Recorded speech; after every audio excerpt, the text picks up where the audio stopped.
Good morning students. आज हम जो है 8th क्लास में जो आपको टॉपिक पढ़ा रहे हैं वो एक्टिविटी बेस्ड टॉपिक है। एक्टिविटी आपने करनी है। जैसे मैं क्वाइन को जो है बार बार टॉस करता हूं, एक क्वाइन को टॉस करता हूं ऐसे बार बार और देखता हूं कि हेड आता है या टेल आता है, ये हम सोचते हैं। देखिए कि हमारे पास जो है टॉपिक है equally likely outcomes. Equally likely outcomes का क्या मीनिंग है यहां पे? जैसे coin is tossed several times we get head और टेल नोटेड। हमने क्वाइन को बार बार टॉस किया, जैसे फर्स्ट टाइम टॉस कर दिया हमने, जो रिजल्ट आया देख लिया, टेल आता है तो टेल काउंट कर दिया। ऐसे इस क्वाइन को हमने क्या है कि बार बार टॉस किया। सपोज करते हैं कि 50 बार टॉस किया तो 50 बार में 27 टाइम्स तो हेड आया और 23 टाइम टेल। 60 टाइम टॉस किया तो 28 time head, 32 time tail. 70 time दोबारा फिर टॉस किया, 33 टाइम टेल, 37 टाइम हेड, और ऐसे हम करते गए। तो इसमें हमने क्या ऑब्जर्व किया? अब जैसे 100 तक कर दिया, फिर 200 तक, फिर 300 तक, फिर 400 तक, फिर 1000 आ जाएगा, 2000 तक। ऐसे हम इस एक्टिविटी को हम बार बार करें। तो ये एक्टिविटी में किया गया, एक्चुअल में ये जो चैप्टर बनाया इससे पहले ये एक्टिविटी की गई। तो एक्टिविटी में क्या देखा गया कि जैसे जैसे नंबर ऑफ टॉसेस बढ़ेंगे, नंबर ऑफ टॉसेस इंक्रीज होंगे, वैसे वैसे हेड और टेल आने की संख्या लगभग जो है अप्रोक्सीमेटली इक्वल हो जाएगी। अप्रोक्सीमेटली इक्वल हो जाएगी। जैसे सपोज करता हूं मैं कि हो सकता है कि जैसे मैं क्वाइन को जो है 1000 टाइम टॉस करता हूं, टॉस 1000 टाइम, तो हो सकता है कि 500 आ जाए दोनों। तो जितने ज्यादा नंबर ऑफ टॉसेस हम करेंगे, बढ़ाते जाएंगे, तो number of heads equal to number of tails, ये बिल्कुल अप्रोक्सीमेटली इक्वल आते जाएंगे, approximately.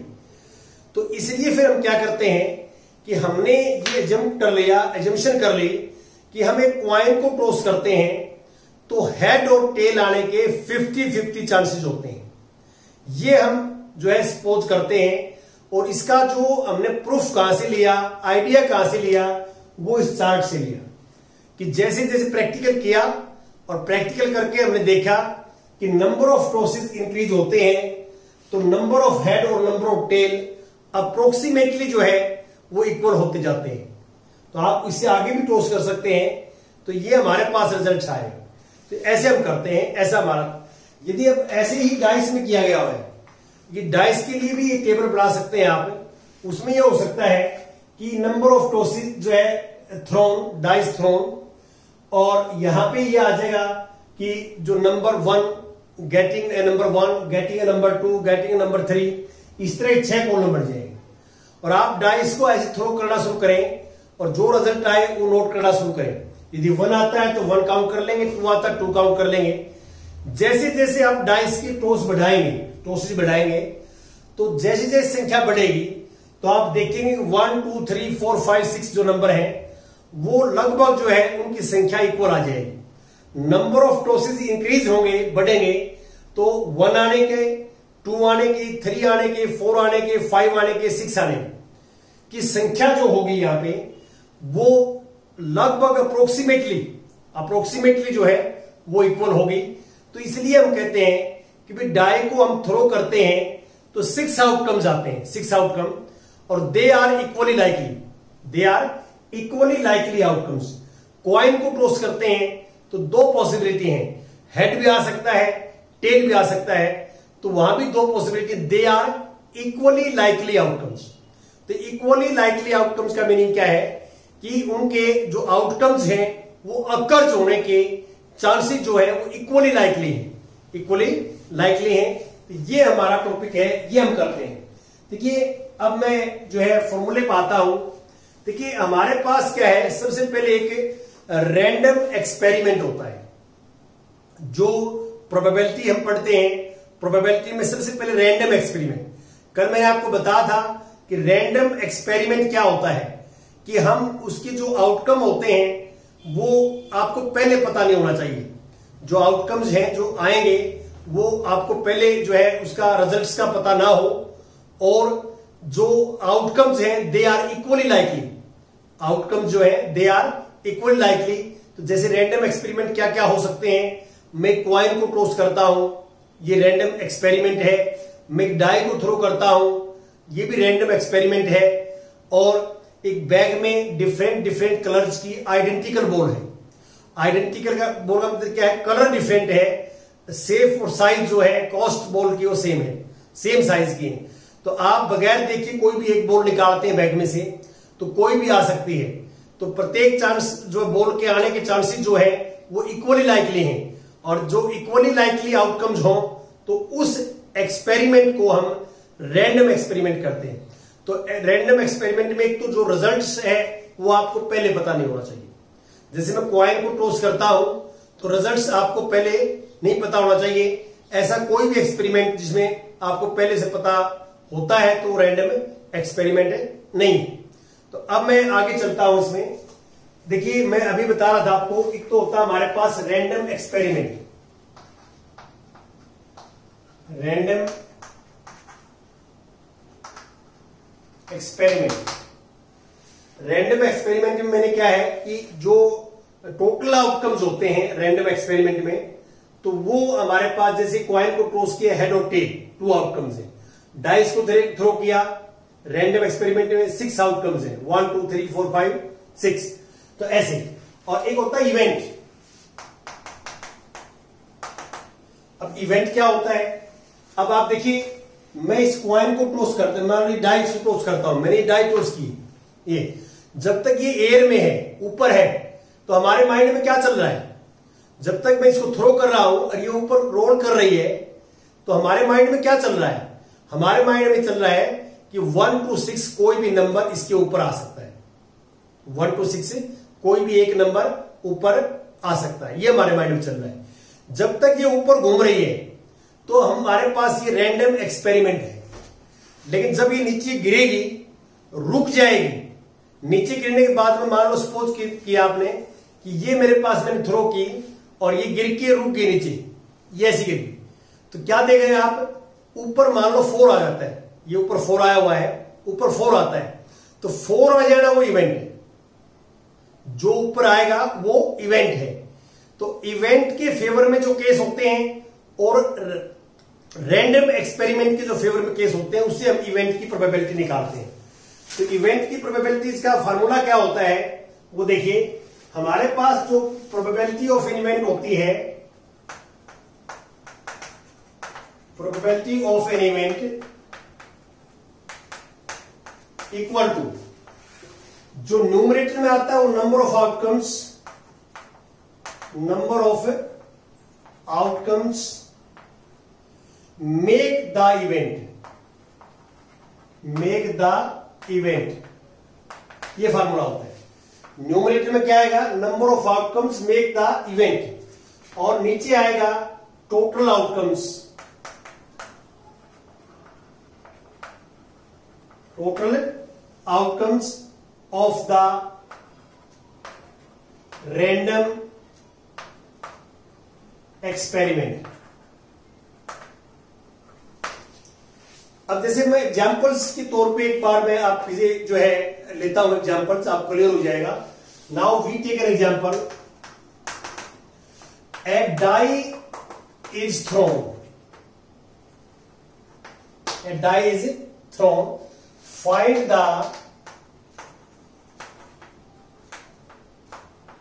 Probability getting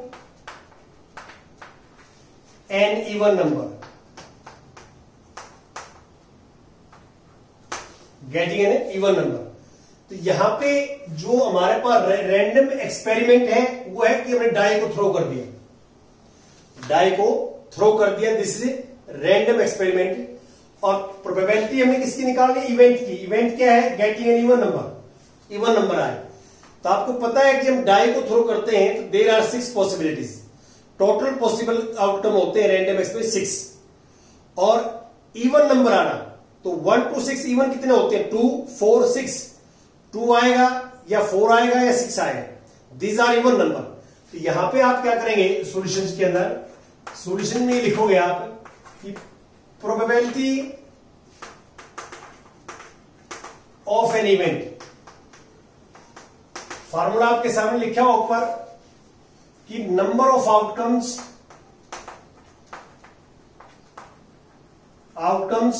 make the event, और यहां पे नीचे total outcomes in random experiment.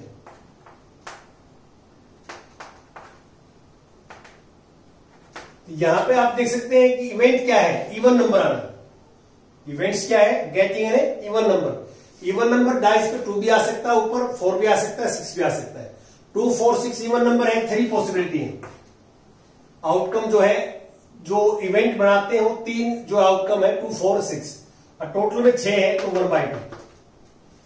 1/2 ऐसे आप निकाल सकते हैं। तो ये आपने थोड़ा समझना है कि भाई आप क्वेश्चन की स्टेटमेंट पढ़ के ये ध्यान रखेंगे कि व्हाट इज द एक्सपेरिमेंट। मैं दोबारा बता देता हूं, मैं इस डाई को थ्रो कर रहा हूं, देखिए थ्रो कर दी मैंने। जब तक ये एयर में है, एयर में ऊपर है, और हमारे माइंड में चल रहा है कि इस डाइस पे जब नीचे गिरेगी ये रुक जाएगी, तो 1 से लेकर 6 तक 1 to 6 कोई भी नंबर ऊपर आ सकता है। जब तक ये रुक नहीं जाती, रुकने से पहले तक जब तक ये मूवमेंट में है, तो वो है रैंडम एक्सपेरिमेंट। जब ये डाई रुक जाएगी और ये बिल्कुल फिक्स हो जाएगी और इसके अपर फेस के ऊपर एक नंबर आ जाएगा, तो नंबर आते ही वो इवेंट है, इवेंट अकर्स, वो इवेंट हो जाएगी। अब मान लो इसके अंदर जो है इवन नंबर है, इवन नंबर 2 ऊपर आ जाएगा तो भी इवेंट होगी, 4 आएगा तो भी होगी, 6 होगा तो भी होगी। तो इवेंट के जो आउटकम्स हैं वो 2, 4, 6 है, 3 ऊपर आ गया। और रैंडम एक्सपेरिमेंट क्या है? जब तक ये ऊपर एयर में है तो हमारे माइंड में ये चल रहा है कि 6 पॉसिबिलिटीज है। तो ये ध्यान रखना है। ऐसी डाई की एक और एग्जांपल लेता हूं, आपको क्लियर हो जाएगा कि मैं क्या आपको बताना चाहता हूं इसके अंदर। जैसे एग्जांपल नंबर 3 है, example 3, A bag has 4 red and 2 yellow balls. देखिए मान लो ये बैग है मेरे पास, ये बैग है और 4 रेड बॉल है और 2 येलो बॉल है। टोटल बॉल बैग में 6 है, टोटल बॉल्स बैग में 6 है जो आप देख रहे हैं। A bag has 4 red balls and 2 yellow balls. Bracket में लिखा हुआ है the balls are identical in all respects other than colour. Colour को छोड़ के बिल्कुल 6 की 6 बॉल सेम साइज की हैं, सेम शेप है और सेम कॉस्ट है, आइडेंटिकल बॉल्स है। कलर डिफरेंट है, बाकी बिल्कुल सेम है, कोई अंतर नहीं है। A ball is drawn from the bag without looking into the bag. ये रैंडम एक्सपेरिमेंट है। ठीक है, बैग में 6 बॉल है, आपस में मिक्स है। आपने इसमें देखना नहीं है, बैग में झांक के नहीं देखना इसके अंदर कलर। आप बगैर देखे अपना हैंड पुटअप करोगे इसके अंदर, पुट इनटू द बैग, और इसमें से आप बगैर देखे एक बॉल निकाल लो। तो आप देख सकते हैं कि इस बैग में से एक बॉल आप निकाल लेंगे, और जब तक आप उसको देखेंगे नहीं तो आपके माइंड में क्या चल रहा है? आपके माइंड में चल रहा है कि 6 में से कोई भी एक बॉल आपके हाथ में आई हुई है। वो बॉल 6 में से कोई भी एक हो सकती है, क्योंकि देखा तो आपने उसको है नहीं, बगैर देखे निकालना है। तो आप बगैर देखे जो है निकाल लिया आपने, तो आपके माइंड में चल रहा है कि देयर आर 6 पॉसिबिलिटीज, 6 संभावनाएं हैं, 6 में से कोई एक बॉल आपके हाथ में है। तो यहां पे जो टोटल आउटकम्स हैं, total outcomes in random experiment, random experiment is 6 में से कोई भी एक बॉल आएगा। देखिए मैंने आपको बिल्कुल क्लियर किया है कि बैग में बॉल है और without looking you can draw 1 ball. जब तक आप बॉल को नहीं देखेंगे तो आपके दिमाग में एक बात है कि इन 6 में से कोई एक बॉल जो है आपके हाथ में है। लेकिन जब वो बॉल आप देख लेते हैं तो आपको कलर का पता लग जाएगा। तो देखने के बाद में वो रैंडम एक्सपेरिमेंट नहीं है, फिर वो इवेंट बन जाता है। क्या बन जाता है? इवेंट। और इवेंट की ही हम प्रोबेबिलिटी निकालते हैं। जब प्रोबेबिलिटी निकालते हैं, अब हमें क्वेश्चन में ये पता कैसे लगेगा कि इवेंट क्या है? जिसकी हमने प्रोबेबिलिटी निकालनी है वो इवेंट है। तो अब इसमें इवेंट क्या है मैं पढ़ देता हूं कि what is the probability of getting a red ball. Red ball आने जो है प्रोबेबिलिटी निकालनी है। तो यहां पे आप लिखोगे कि probability getting a red ball. Formula भी बताया आपको मैंने। फॉर्मूला ऊपर ये बताया है कि जो इवेंट के फेवर में आउटकम्स हैं, number of outcome make the event, this is, यहां पे रेड बॉल चाहिए, रेड बॉल 4 में से आएंगे। आपके पास में रेड बॉल है तो रेड बॉल 4 है, 4 में से एक आएगी आपके पास। तो 4 पॉसिबिलिटीज हैं इवेंट के फेवर में। इवेंट को बनाने के लिए 4 पॉसिबिलिटी है। और टोटल नीचे एक्सपेरिमेंट में आती है 6। तो आप इसको कैंसिल करोगे 2 से 2/3 आ जाएगा। और इसे सेकंड पार्ट पढ़ेंगे तो ये है इज इट मोर और less than getting a yellow ball. तो हमसे ये पूछा गया है कि इज इट मतलब ये जो प्रोबेबिलिटी है जो आप देख रहे हैं, ये मोर या लेस है than getting a yellow ball. तो ये इसमें ज्यादा है। क्यों? इसके अंदर रेड बॉल ज्यादा है। तो रेड बॉल ज्यादा है तो हमें कहेंगे कि therefore the probability of getting red ball is more than the getting off yellow ball. मतलब येलो बॉल की जो प्रोबेबिलिटी निकालेंगे, यहां रेड की जगह हम येलो लिखेंगे, तो probability of yellow ball, probability of yellow ball, तो ऊपर तो जो इवेंट के फेवर में येलो बॉल 2 ही है, 2 में से कोई एक आएगी। तो 2 नीचे 6 है, तो उसकी 1/3 आएगी, इसकी 2/3 आएगी। तो हमसे क्वेश्चन में पूछ रहा है कि ज्यादा पॉसिबिलिटी जो है, ज्यादा प्रोबेबिलिटी किसकी होगी? तो कल ये रेड बॉल ज्यादा है तो ज्यादा पॉसिबिलिटी आने की रेड बॉल की है, येलो बॉल की कम आने की पॉसिबिलिटी है। क्योंकि 6 में से 4 बॉल रेड है तो पॉसिबिलिटी ज्यादा रेड बॉल के आने की है, येलो बॉल की कम है। ऐसे करना है। तो ये आपने करना है। आगे पढ़ लेना chance and probability related to real life. ये रियल लाइफ में मैंने वो रेनकोट का जो एग्जाम्पल दिया था उसी एग्जाम्पल को रिपीट किया हुआ है। आज एक्सरसाइज 5.3 करेंगे। Thank you very much.